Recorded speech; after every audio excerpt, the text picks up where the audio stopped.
All right, welcome everybody. It is Brad Show Live. It is Wednesday, April 21st. It's Hump Day, and I got to say hello to everybody. We're going to get into what's going on with Donald Trump and this immigration thing, what's going on with coronavirus, and of course, we're going to be answering all of your immigration questions. Let me first, eeny, meeny, miny, mo. Where should I go first? Let's go to YouTube first. Let me say hello to DJ Killer Buzz. He wants me to check out his Instagram or my Instagram. He DM'd me. You could always follow me at Real Brad Bernstein on Instagram, and you can DM me, DJ Killer Buzz. I'll check it out later. David Wright, Squad Up, Sexy. Shan Myers, what's happening? Alyssa Henry, how are you? Dane Marion saying, hey, Brad, thanks for the good work. Thank you very much. Mia Love. Squad Up. Shayna Martin saying, hey, Brad, squad up.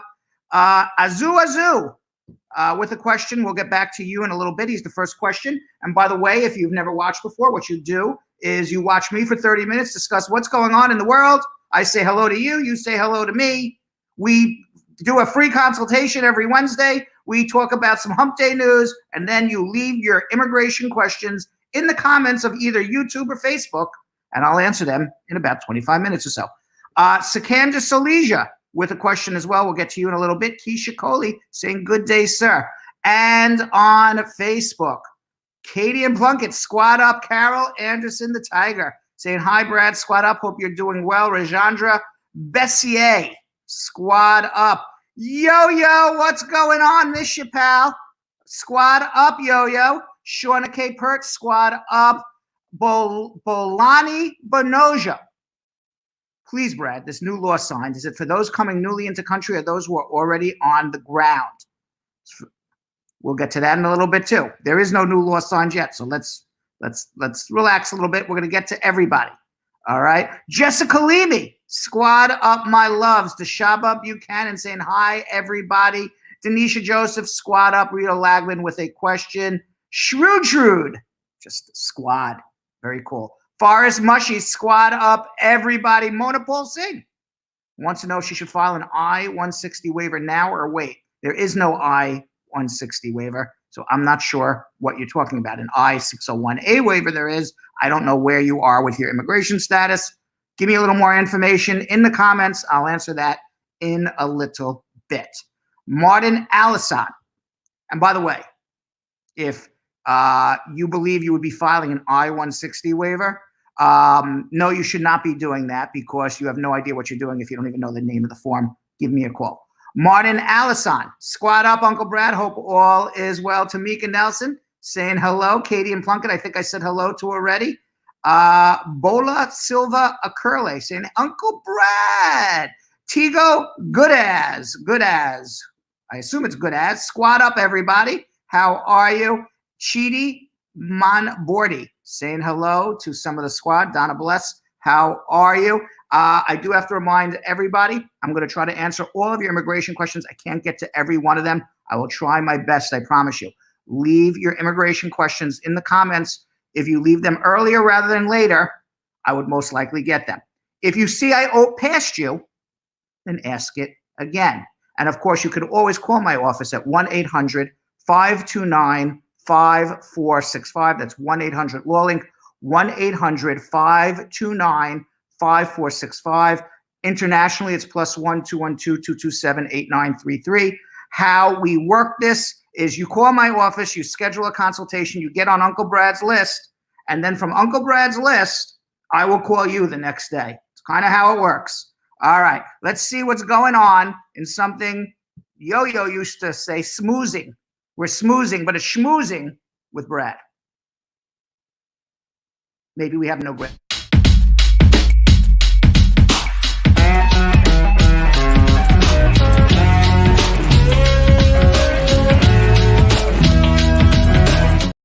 So first of all, I said happy Wednesday Hump Day. It's April 21st. In fact, it's April 22nd. So much for Groundhog's Day. I thought I was living yesterday again. It is Earth Day today. It's the 50th anniversary of the birth of the modern environmental movement. The observance was created in the United States by late former Democratic Wisconsin Senator Gaylord Nelson. It was done to provide public awareness of the environmental issues. And that has been going on since April 22nd, 1970. It is now a worldwide phenomenon. Richard Devrel, he's the director of the Royal Botanic Gardens. He wrote in The Guardian, which I guess is in Great Britain, that this year's 50th annual call for environmental reform falls just in time with the health of the people and nature, and it has never been more urgent. The international conferences, which were set to determine new global targets on biodiversity and climate change, they have been postponed. Better off wait till after the election. Hopefully Trump's not in, because he wasn't going to do anything to help the environment. Now, this guy, Richard Devrel, he's from the Royal Botanic Gardens, as I said, he reminds us that the challenge of the biodiversity and climate crisis will still be there when corona restrictions are lifted, and the ambition of these conferences must be carried forward into 2021. And amid the lockdowns, I do have to remind some people of some positives. Hopefully we are some people, I'm in New York City, but I still get to walk around Central Park, appreciate nature. Maybe you're in the country somewhere and you can appreciate nature. Richard Devrel, he said, from America to China to Spain, people of all ages are missing what they did not know they would miss until they could not have it. Open space, realizing the well-being and health benefits of accessing nature, and in many countries, just missing the blossoming of spring. Me personally, I just miss going outside and breathing fresh air. Now, we've seen how animals have taken advantage of the absence of humans in some areas. I don't know if some people have seen these pictures on the internet. For example, there were some lions caught sunbathing on the road of a closed national park in South Africa. Penguins and dogs are roaming through nearly empty aquariums, leading to some incredible cross-animal interactions. We've discussed on previous Bradshaw Lives how there's been improvements in pollution levels in countries with restricted movements of people. Right here in New York, it has never been more clean air in New York or in Los Angeles. If you see the pictures, the difference between what Los Angeles air looked like in February to what it looks like right now. Now, perhaps when we reopen the economy, we're going to have to balance work and travel with reducing our carbon footprint. I don't think Pumpkin is going to be into that, but something that we as humans on this earth are going to have to do. Now, communities are coming together to support each other, and I hope that we can continue with this spirit to look out for those further from home and for the planet as a whole. Now, Richard Devrel says he hopes that this is the year we collectively stop taking the planet for granted and realize how connected and how vulnerable a species we actually are. At the end of the year, we will still have a decade to deliver sustainable development goals and the biodiversity and climate change that we need to survive not only for the next decades, but the next centuries as well. So as you celebrate Earth Day virtually this year, please remember all of this, and please remember that how beautiful it is to breathe clean air. Now, for those who want to know what's happening with Trump barring immigration to the United States of America, nothing today has been said more than what was said yesterday. Yesterday, it started with a tweet on Monday night. He said he's ending immigration. We don't know how he can do that, but he's not the king, but he says he's ending immigration. Well,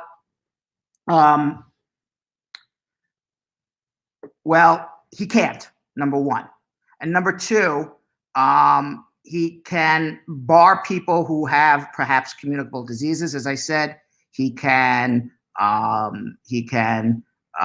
bar people who may be taking jobs away from American workers, but he can't stop a family-based petition from coming in who is otherwise healthy.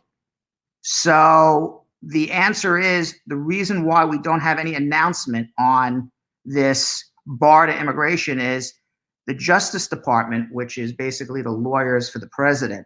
And that's where you got William Barr. He's, I used to call him Porky.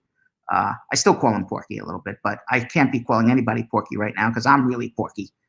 But nevertheless, they have to make a executive order that can pass judicial muster. And I think that they're having trouble doing that, which is why we haven't seen anything today. Ultimately, Trump says this is going to be a 60-day bar. It is a 60-day bar, from what I understand, of people who are living outside of the United States. So people in the United States of America will still be able to adjust their status. Immigration will still accept their applications. You will still accept applications for people outside of the United States. If you're processing for people outside of the United States, you should continue because it's only going to be for 60 days, or so Trump says. And if you're thinking about filing an application for somebody outside of the United States, do it because it takes over a year. And if you happen to be a U.S. citizen and you're married to a spouse who's outside of the United States, or your children are outside of the United States, those cases will continue. So the whole purpose of barring immigrants from coming to the United States, employment-based immigrants, over 90% of them adjust their status. They don't come from another country. So the whole purpose of him barring immigration, it's a show, folks. It's a big effing show. So he can get his people to come out and vote and say, you know what? Donald Trump is being tough on immigration. But it's not really making a difference ultimately, other than in reality, it's not making a difference because right now at this very moment, all the borders are closed. People can't go, they can't come. Even if borders open, there's no planes flying right now. So even if you wanted to come to the United States, you can't. The embassies are closed because of coronavirus. So the reality is him making an executive order that for the next 60 days, there's no immigration. Well, guess what? There was no immigration anyway because the embassies got to open and the planes got to start flying again. None of which is happening in the next 60 days. So what he basically is doing is scaring the hell out of everybody for his re-election to say, you know what, I'm tough on immigration. The reality is he can't change immigration laws. Only Congress can. He can only enforce immigration laws. So he can, yes, he can say, I'm not going to have somebody come into the United States who has coronavirus. Absolutely. It's a communicable disease. He has the right to do it. What he can't say is this entire group of people, I will assume they have coronavirus. They're not allowed to come in. This entire group of people, whether they have coronavirus or not, come on in. So he can't do that. It's arbitrary. And because it's arbitrary, ultimately, the courts are going to strike it down. So I'm not even overly concerned that even when he does bring out this executive order, assuming it's only going to be for 60 days, big deal. And if it goes for more than 60 days, I am extraordinarily confident the courts are going to give an injunction. And before this is even decided in a court, we're going to have an election in November. So that's where we are with immigration. So for my opinion, we march straight forward. You got an immigration case? We march straight forward. You're adjusting your status? We march straight forward. You're processing for your children or your family abroad? We march straight forward. It's a blip in the screen. Meanwhile, according to guidance issued to colleges and universities yesterday, the Education Department is going to prohibit colleges from granting emergency assistance to undocumented students under DACA. Now, even though they're undocumented, they have DACA. Educational Secretary Betsy DeVos, I call her Betsy Devil, ordered higher education institutions to distribute more than $6 billion in emergency relief to students who are eligible for financial aid, including U.S. citizens, lawful permanent residents. But the directive explicitly said no money for DACA students. Now, according to data from the Johns Hopkins University, as of today, as far as coronavirus is concerned, more than 2.6 million people have been infected worldwide. 187,700 have died. Those numbers are highly underreported. I would believe the number of people who are infected with coronavirus is a multiple of 2.6 million by a lot.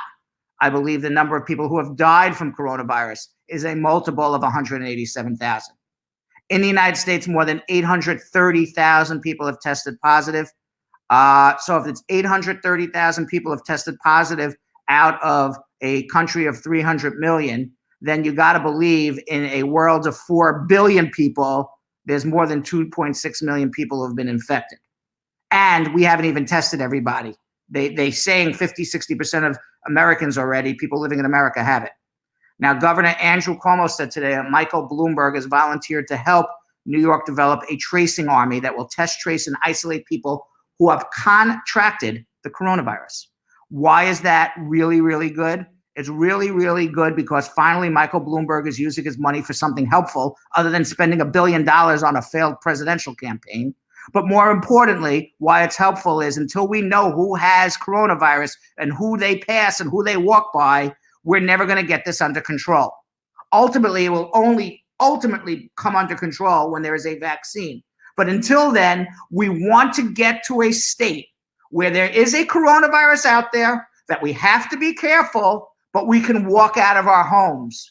Right now, we can't walk out of our homes. We don't know who has coronavirus, who doesn't.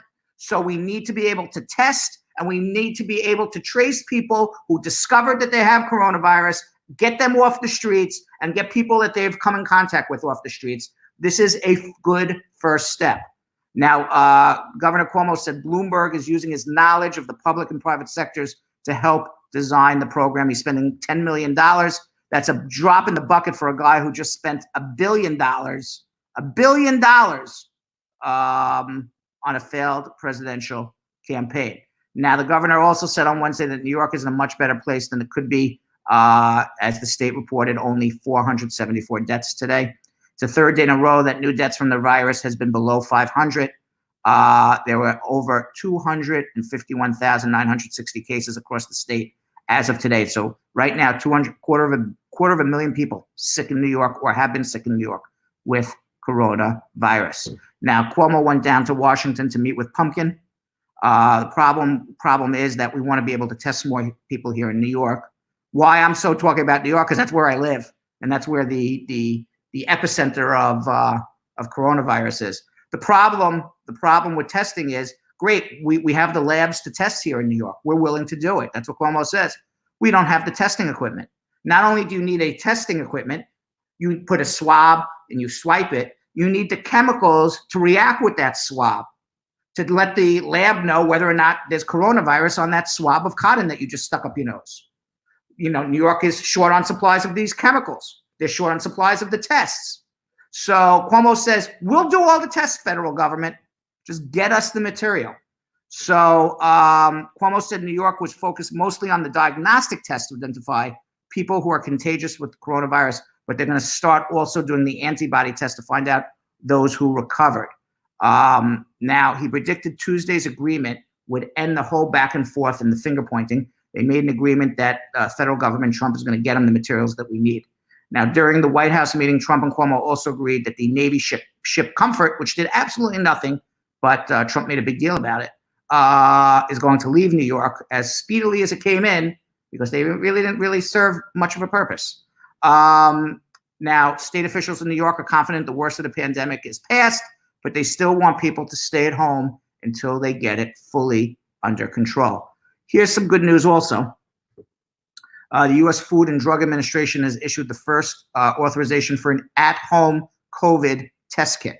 LabCorp, the diagnostics company producing the test, says it's going to give first access to healthcare workers and first responders, but eventually people like you and me, who are not first responders, or we do have first responders watching as well, will be able to order a kit through your doctor. The kit will come to your home. You'll swab your nose, send it off to LabCorp, and they will let you know in 24 to 48 hours after whether you have coronavirus. It's a self-administered nose swab. You just kind of put it right at the tip of your nose. You don't got to stick it all the way in the back. So that's going to start either today or tomorrow. So that's really good news that we'll be able to do it at home instead of going through these drive-through areas. Now, the CDC chief, who we haven't really heard much from, we don't really hear from him, Robert Redfield. Nobody heard his name before, but he is the head director of the Centers for Disease Control. It's actually quite sad that the director of the Centers for Disease Control, nobody knows who the hell this guy is. Where is he? He's like hiding. Well, all of a sudden he showed up today and he says, oh, by the way, we believe that the coronavirus outbreak is going to be worse next winter than this winter. Well, thank you very much. Where the hell have you been for the last month? Why would I even believe anything you're saying to me It's hard to believe what people are saying when you don't hear from them every day. And this is the guy who's the head of the Center for Disease Control. He said, we're going to have the flu epidemic and the coronavirus epidemic at the same time. And it very well may be true. I don't know. I don't know anymore what to believe. And he says, while there are shots to help prevent flu and drugs, there's still no vaccine on coronavirus. Now, the Washington Post reported that the flu season has been underway since September. And while flu activity is considered low right now, the season has seen a high number of hospitalizations and infections, killed 168 people, the flu, children this year. But where has this guy been? I can't freak out when I never heard this guy before. All of a sudden he just shows up. Well, I'm the head of the Centers for Disease Control. I know. I don't know how you know. Well, if you are out in nature and you have an opportunity to look out in the sky and be able to see some stars, you may also see the first meteor shower of spring, known as the Lyrid meteor shower. It's began on Sunday evening, and it's going to peak tonight. Tonight is the biggest night for this meteor shower. There has not been a meteor shower to light up the sky since early January, and this one is going to be visible around the globe. So wherever you are in this great big world, you will be able to see it.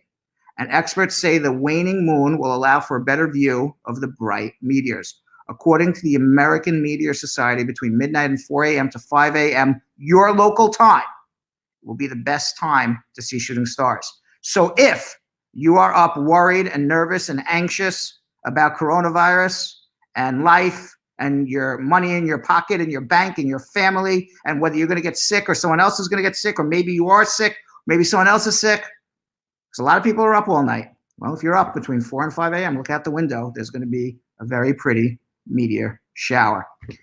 Now, we're going to do some hump day news. Hard to do hump day news from my apartment when I'm living by myself.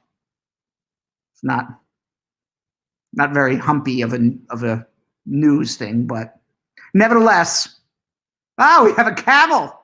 There's a camel. Very good, Lee. Excellent. We have the camel. The camels are out.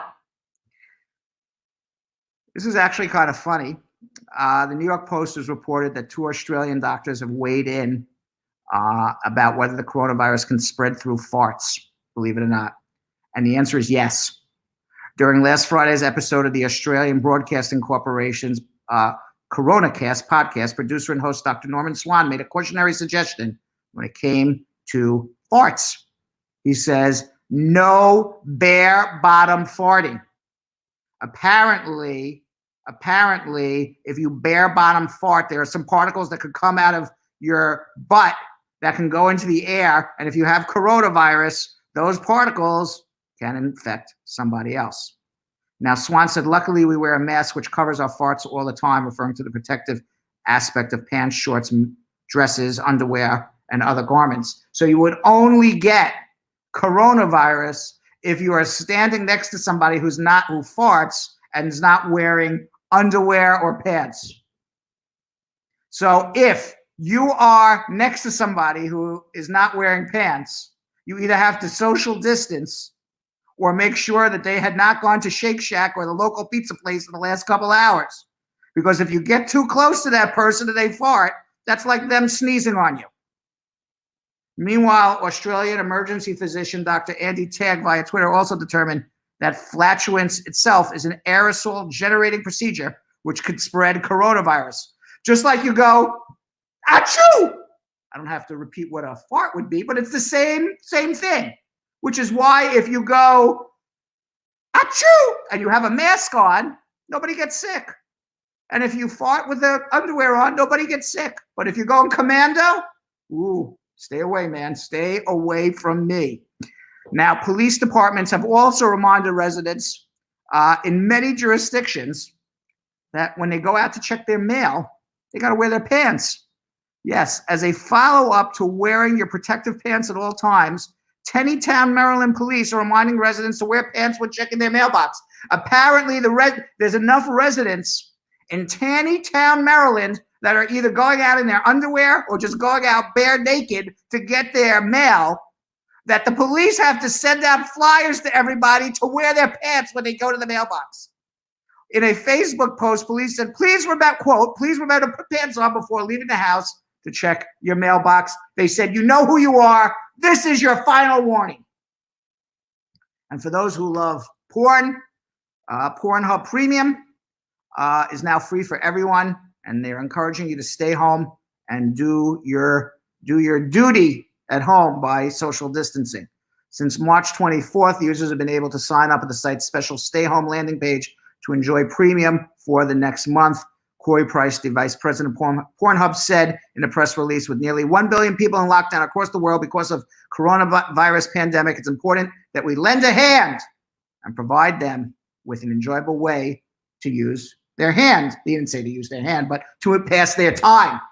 So we hope by expanding our offer of free Pornhub Premium worldwide, people have an extra incentive to stay at home. So for everybody out there, if you like porn, go to Pornhub. It's absolutely free this month. I saw in Kenya, a zebra gave birth to a rare baby zonkey after mating with a donkey. Earlier this year, a zebra at the Chirulu Hills National Park in Kenya. Look at this thing. Is that hilarious? Was spotted with a strange-looking fowl by her side that had a brown body and stripes up and down its leg. I really want to adopt the one on the left. I want to adopt that donkey zebra. I think it's the cutest thing. Caregivers initially thought the youngster was dirty from wallowing in a mud bath, but they realized she's not dirty. They explained that prior to living at the Chirulu Hills, look how cute that thing is. At the Chirulu Hills National Park, the mother zebra had been found settling into a community bordering the East National Park and had made herself into an honorary member of a local woman's cattle herd. And there she must have mated with a donkey. The Shedrick Wildlife Trust, one of Africa's oldest conservation organizations, wrote in a statement on their website, the gestation period of a zebra is 12 months, so it's not difficult to connect the dots. During her time living with the community last year, she had obviously become acquainted with a very amorous donkey. Reminds me of Shrek, one of my favorite cartoon movies of all time, when Eddie Murphy says, I hope I get the quote right. You may have seen a superfly. You may have, wait, what do you say? You may have seen a superfly. You may have seen a housefly. You may have seen the superfly, but you've never seen a donkey fly. That was Eddie Murphy's line. I remember it now. And finally, a closed border can't stop love. Two octogenarian lovers have kept their romance alive despite the closure of a border that falls between his home in the very north of Germany and hers in the very south of Denmark. Every day since the police shut down the border to contain the coronavirus, Karsten Tuxen Hansen, an 89-year-old retired farmer, and Inga Rasmussen, an 85-year-old former caterer, have met at the border crossing between Denmark and Germany to chat, joke, and drink while maintaining a modicum of social distance. She drives from the Danish side in her Toyota.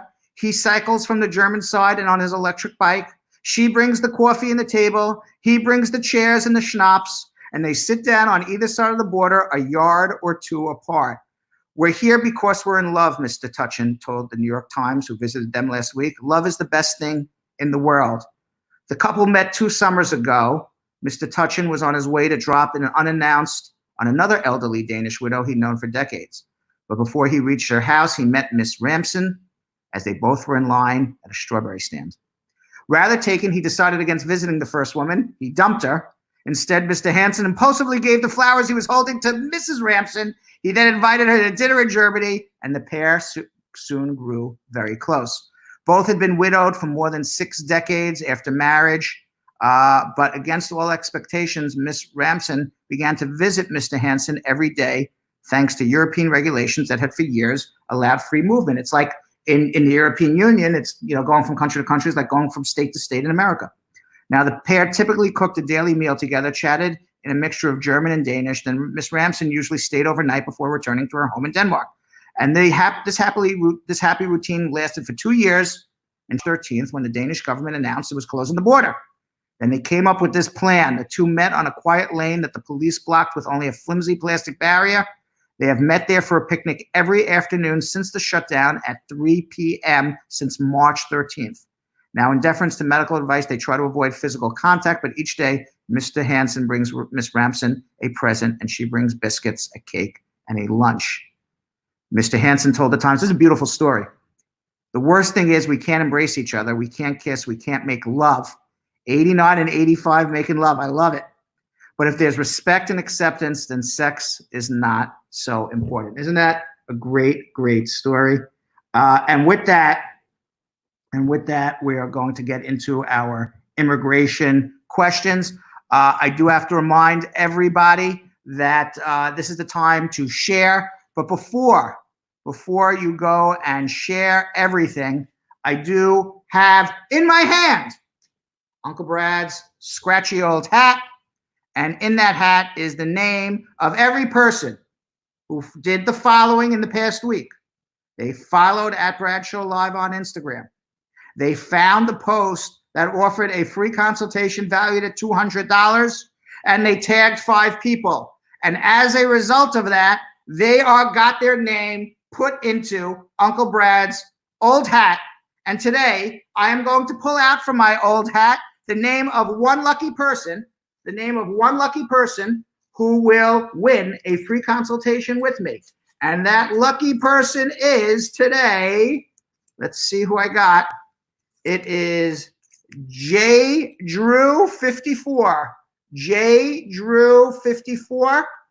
J. Drew 54. If you are watching or a friend of yours is watching J. Drew 54, drop pizza a DM on our Bradshaw Live Instagram account, and we will get in touch with you so I can give you your free consultation. Congratulations. Now is the time, folks, that I'm going to be answering all of your immigration questions. So please, please, please put your comments, put your questions in our Facebook and YouTube section. We have 160 people watching right now on Facebook. This is the time, Facebook people, to start your watch parties. We have how many people watching on YouTube? We have a total of 180 people watching on YouTube. I can't believe YouTube is beating Facebook, and Facebook has so many more followers than YouTube. Facebook has over 100,000 followers. YouTube only has about 16,000 followers, and YouTube's beating Facebook. Come on, Facebook. Come on, you should be embarrassed. 100,000 followers and only 165 people watching. All right, so because we have more people watching on YouTube than Facebook at this very, very moment, we're going to start with YouTube. Let's see what we got here. Sally Hogan has a question on YouTube. Do you get Social Security card when you get your EAD card? How long does it take, or do you have to go to Social Security office? It's generally mailed with your work permit within 2 or 3 days of each other. If you don't get it within 2 weeks, then contact Social Security. Tally, YouTube, we need more thumbs up. Please like and share with a family member. Exactly. See what we got here. Bright I. Tisby. A friend of mine has started his work authorization renewal since January, and with this lockdown, he has not even gotten a 180-day extension to show his job. What can he do? His permit expires in June. If he didn't get the 180-day extension, he should contact immigration for confirmation that he has a receipt or something in the mail. You can go on the USCIS website and request a duplicate copy of a notice, because I'm sure if he filed it in January and he doesn't have it, that notice got lost in the mail or he screwed it up. So go on USCIS.gov, request a duplicate notice if it exists. If it doesn't exist, go refile for it right now. Solomon Rogers, hey, good day. I'm on a 2-year green card. My wife is a citizen. It's going to expire in July. I got a domestic charge in court. Would it affect my case to renew? Do I need an immigration lawyer to help? The answer is yes.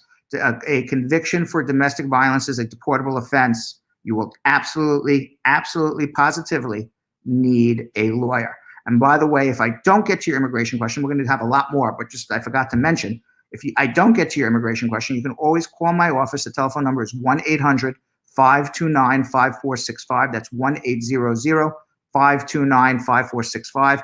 And you can call my office and get on my list, and I will call you tomorrow and have a consultation with you. Internationally, the number is 212-227-8933. Let's see what else we got here. Frenchy boy. Hi.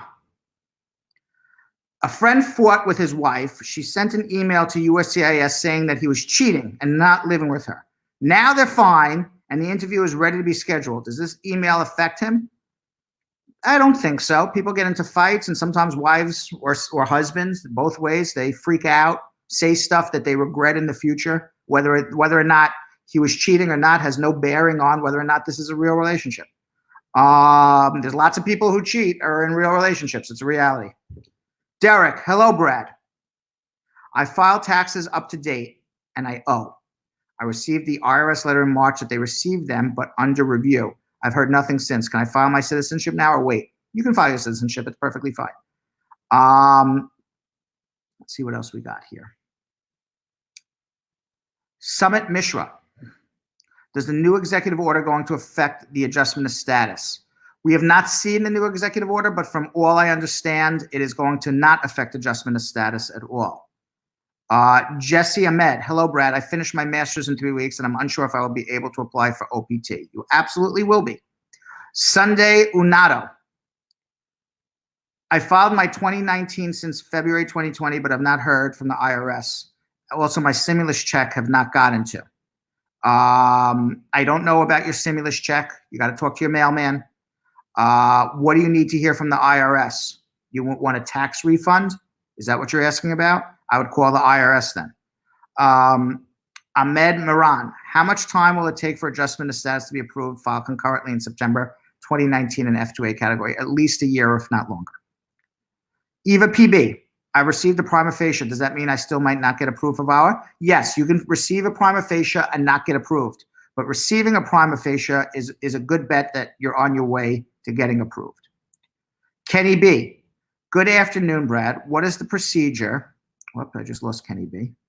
Wait, okay. Good afternoon, Brad. What is the procedure to get an ITIN number? And if I overstayed my visa and my son was murdered in Jamaica and my life is threatened, could I seek asylum here? To get an ITIN number, you have to file a tax return and put a W-7 onto that 1040 return. The W-7 requests the tax identification number. So you get your tax ID number when you file a tax return that does not have a social security number, and you attach a W-7 form requesting a tax ID number. As far as your son being murdered and your life is threatened, and yes, we should be talking about asylum. Summit Mishra, does the new executive order declared by Trump go into effect adjustment status? I doubt it. I think I answered that already. Tanisha Thomas, hey, Brad, my husband submitted his proof of employment as requested by the National Visa Center on the 29th of February and then added some pay stubs on the 10th of April. Will they be reviewed at the same time? I hope so, yes. That's the idea. Olufemi, I filed adjustment for my son. USCIS sent an RFI, I guess an RFE, even though my 2018 taxes I made over $75,000. I don't know what the RFE was requesting. Maybe you did something else wrong. Maybe it has nothing to do with your tax returns. I don't know. Ono Oganan, I am using 2 sponsors for an affidavit of support. Should each be earning the income requirements usually, or both can be calculated together to meet the annual requirements? No, one of them has to meet the requirements. So if the first one doesn't make it, then the second one has to make it without the first one involved whatsoever. But somebody has to make it. You don't get to add the incomes of different people. Now, when you do get to add the incomes are if the same people are in the same household. So if you're using a husband and wife living together, then they can file an I-864 and the I-864A together, and you can add that income up. But when you're adding up, the affidavit of support is from a household, and then you request a second household. That's the second person. If that second person providing that money in that affidavit of support lives in the same household, maybe the aunt lives in the same home as your sponsor, well, then you get to add it all up at that particular time. All right, let's see what's going on Facebook right now. I'm going to pull out my phone because I think I have more questions on my phone here. Katie and Plunkett, hi, Brad, blessed Wednesday. Thank you very much. Bonani Bonojo, please, Brad, this new law signed, is it for those coming newly into the country or those who are already on the ground? It is for people who are coming from another country. Nothing has been signed yet. There has nothing been signed yet whatsoever. So far, it's been all talk, and I believe that ultimately, whatever happens, it's not going to affect too many people. Latoya, his Forever Peterson. Rita Logman. My priority date is January 26, 2001. I'm in the F3 category. File, so priority date is soon. When do you think I'm going to have to start with requirements? I'm trying to call, nobody returning my call. Who are you trying to call? You're trying to call my office? If you're calling my office, call 1-800-529-5465 or 212-227-8933. If you're trying to call immigration, I don't think anyone's going to return your telephone call. But definitely call my office or leave your telephone number in a comment or in a direct message on Facebook Messenger, on Spar and Bernstein, or a direct message on one of our Instagram accounts, and leave your number, and we'll call you, one or the other. Kamel Pete, I filed my form I-45 1 month ago. I still no response from USCIS. Should I be worried? Just make sure that your check gets cashed soon. I wouldn't be too worried. I mean, you got to remember it's coronavirus. They don't have a full staff going on in there. So give it a little time. Just make sure your check got cashed. If your check got cashed, you're okay. Mona Paul Singh, should I file my I-160 waiver now or wait? I guess it's a 601A waiver. And my answer to you is you should be moving forward. Everything is moving forward. Adian Irvin, we need him to represent us fighting for justice for so long. I'm not sure who he's referring to.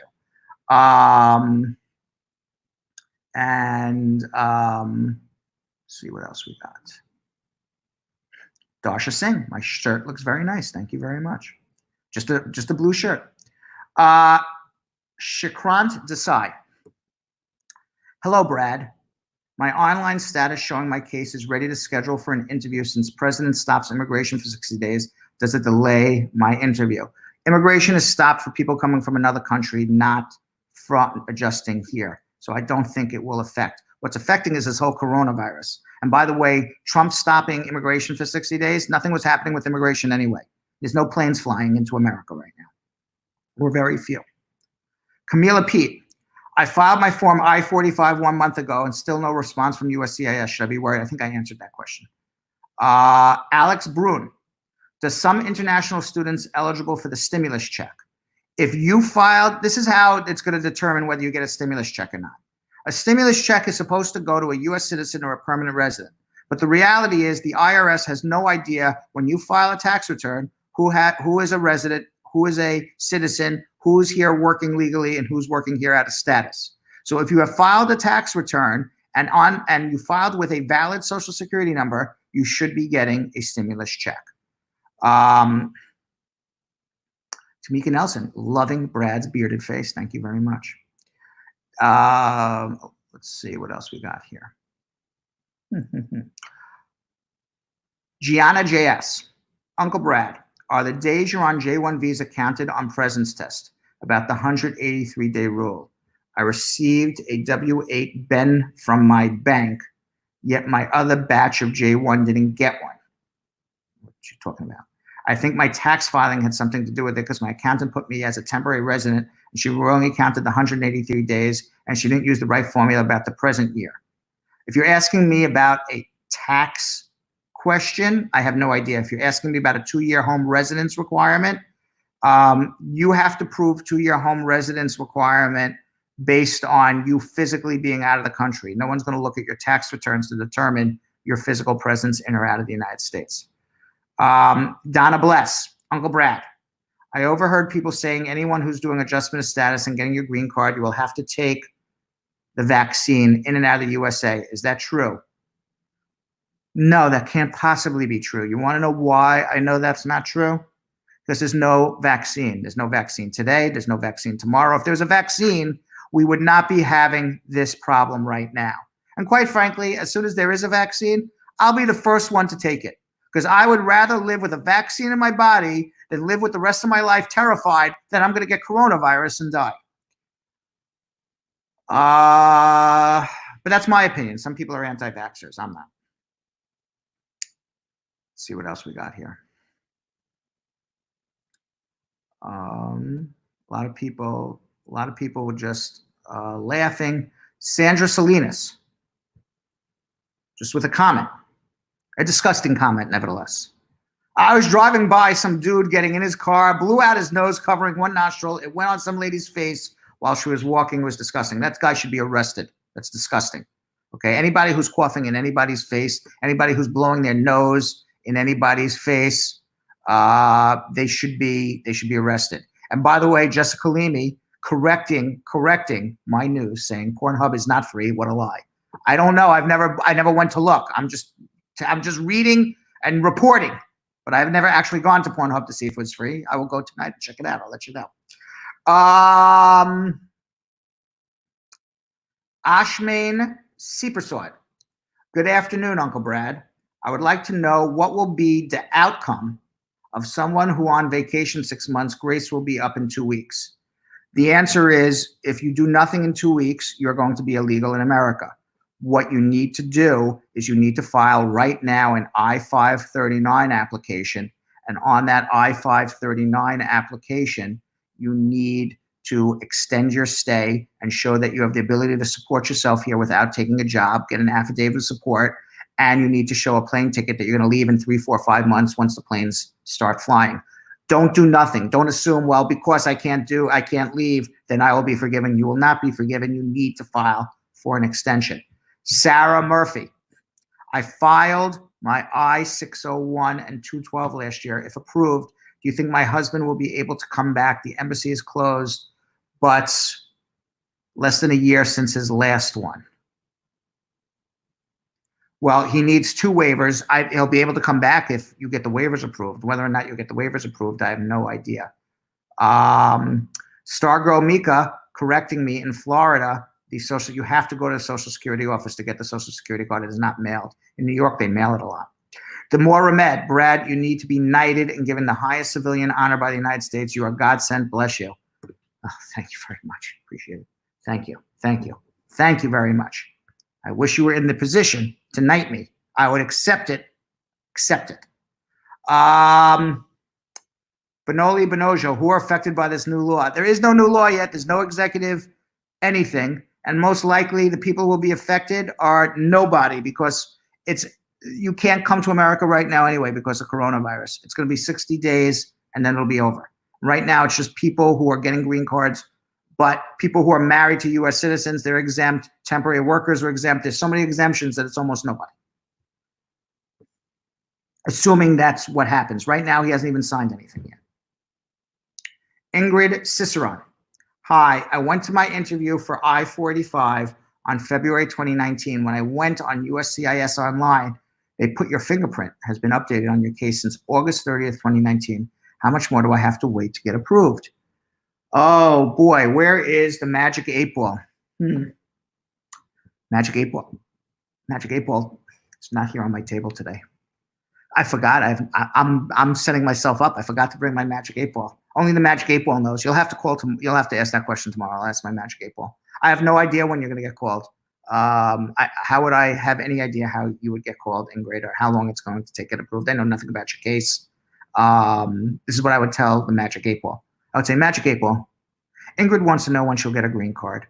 The only thing I know about her is that on August 30th, her fingerprints have been updated. I don't know who filed for her. I don't know when she went for her. I don't know what happened at her interview. I don't know how she filled out her forms. I don't know if she's admissible to the United States. I have no idea what the results of her interview are. But Magic 8 Ball, when will she get her green card? I will ask that to Magic 8 Ball tomorrow, or you can call me and we can review your case and I'll let you know if you are on the right track or not. But I don't have the date that you're going to be able to get your green card. I'm not that good. Ronaldo Roberts, hi, can someone file for unemployment if they are out of status, and will it affect them if they are refiling for status? You can apply for unemployment. If you get it, great. You're not supposed to be able to get it, but I hear people are getting it. So congratulations if you get it. Go do it. Lahore, it's not going to affect your immigration. Lahore Owala.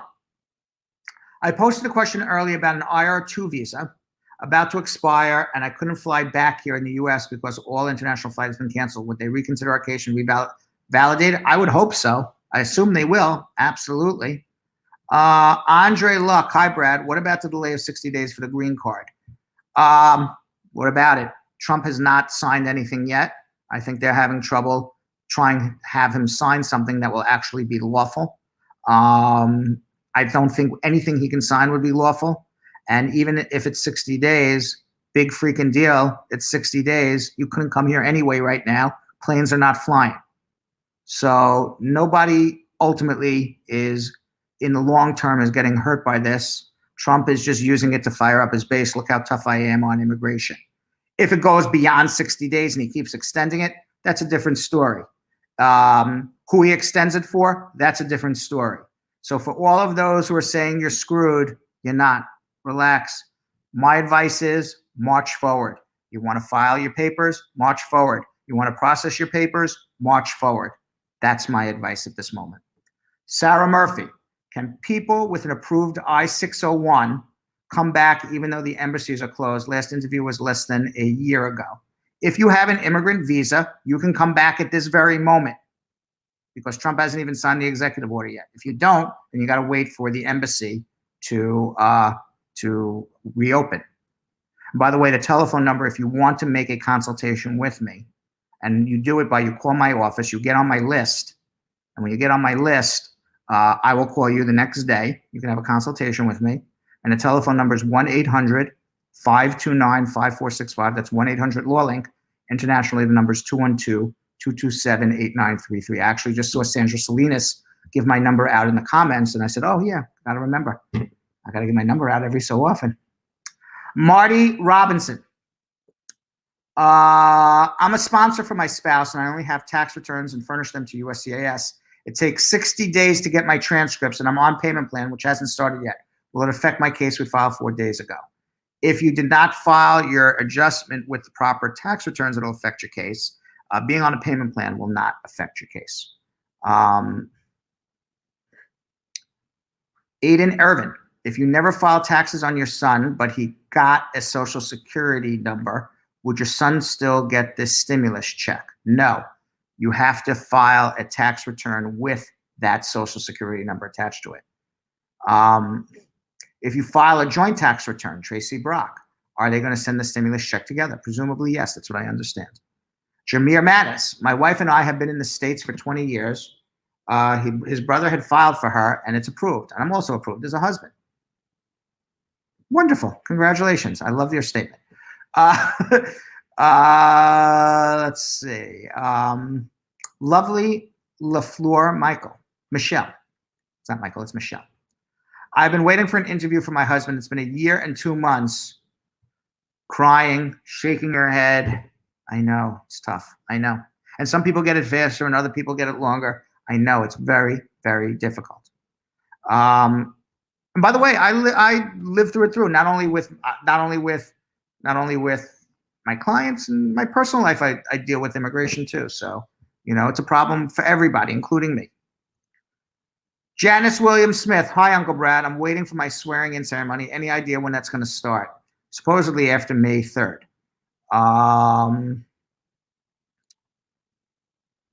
Rosemarie Sonia Bryan. Hi, Brad. I hope you're staying safe. My husband received his work and travel documents in January 2020. The website stated an interview for adjustment of status is ready to be scheduled. What's the time frame this normally takes? Anywhere from 6 months to 3 years. Lahori Owala, can I ask advice what will happen if the IR2 visa is about to expire and I couldn't fly? I already explained that to you. Hopefully, when the embassy opens again, you will be able to fly, or they will give you a new visa. You'll probably apply for something called an SB1 visa and show that you're intended to come to America. You just couldn't because of coronavirus. And they should give you an opportunity. They should give you an opportunity to come back anyway. Let's see what's happening on YouTube. Frenchy Boy, my friend's 2-year wedding anniversary is in October. If his interview happens before then, will he receive a 2 or 10-year card? If you get your green card issued to you, you're approved before the end of your 2-year marriage, your marriage anniversary, then you're going to get a 2-year card. If your green card is approved after the 2nd year anniversary of your marriage, you'll get a permanent green card. So it's not when the interview happens, it's when the green card's approved. So if you go on an interview in September and they approve the green card in November, you're getting your permanent green card because your 2nd year anniversary was that October. Let's see. Sunday Unato. Hello, Brad. I am married to a U.S. citizen since 2017, November, and I filed my paperwork in March 2018, and I went for the interview in July 2019. And I call in USCIS for my decision, and they send in the mail. Okay. I don't know what happened after they sent it in the mail. Does Lasser HomeSpot, does USCIS verify tax return documents that you send to them? They cannot, but they can ask you to verify them and bring in certified tax transcripts if they think there's some funny business, and then you've got a huge problem about fraud and misrepresentation. BB, if an immigration officer is wanting to speak to our joint sponsor, what could they be wanting to know? This is 9 months after the interview. We couldn't call back. How they know you, why they're giving you an affidavit of support. Will they really be providing for your support if you need it? Will they really do what they're saying they're going to do in that affidavit? Do they know that this is a bona fide marriage? How do they know you? They can ask lots and lots of different things. Let's see what's happening on Facebook quickly.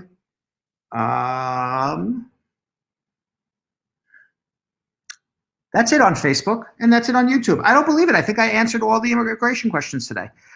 Two last questions that just popped in. Coyote Data. Hi, Brad. How long does USCIS respond to a NOR, I guess annoyed, after the petitioner sends the response to them? It's supposed to be 120 days. Mia Love. Can you change your joint sponsor after an RFE pertaining to recent tax documents that he's not willing to give? Absolutely. Pauline Levy on Facebook. Hi, Brad. Good evening. My husband was supposed to have his citizenship interview on April 7th, but his interview was canceled. How long do you think he'll have to wait? I don't know, because I don't know what's going on with this coronavirus, so we'll see. They claim that they're going to open up immigration after May 3rd. We'll see what happens. Last question. And Asghar Khan, ask your question again, because I see you're yelling at me in bold. But I'm gonna answer Red Fraggle first. Red Fraggle asks, "Hey Brad, do you think that with the closure of USCIS to the public that more officers will put on I-130 cases?" I don't have any idea. Asghar Khan, instead of yelling at me in capitals, Mr. Brad, my question, you missed it again. You missed it again. Ask it now in non-capitals. Olafumio, filed adjustment for my son, but USCIS said they couldn't make a decision based on affidavit of support, even though I made over $75,000 in 2018. I don't know what you did wrong. I would have to see what you did wrong for me to determine. Just because you made good money doesn't mean you did the affidavit of support right. Charlie Chocolate. Love that name. It's a good name, Charlie Chocolate. Getting me hungry.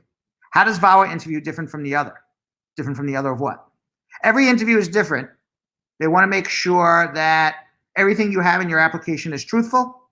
They're going to interview you about all the facts of your application, and they're going to also interview you to make sure that you're not inadmissible to the United States. And our comment of the day, Adrian Charlton. Hi, Uncle Brad.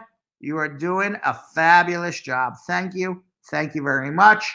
I do have to remind everybody that to reach me, all you have to do is call 1-800-529-5465. That's 1-800-LAW-LINK, 1-800-529-5465,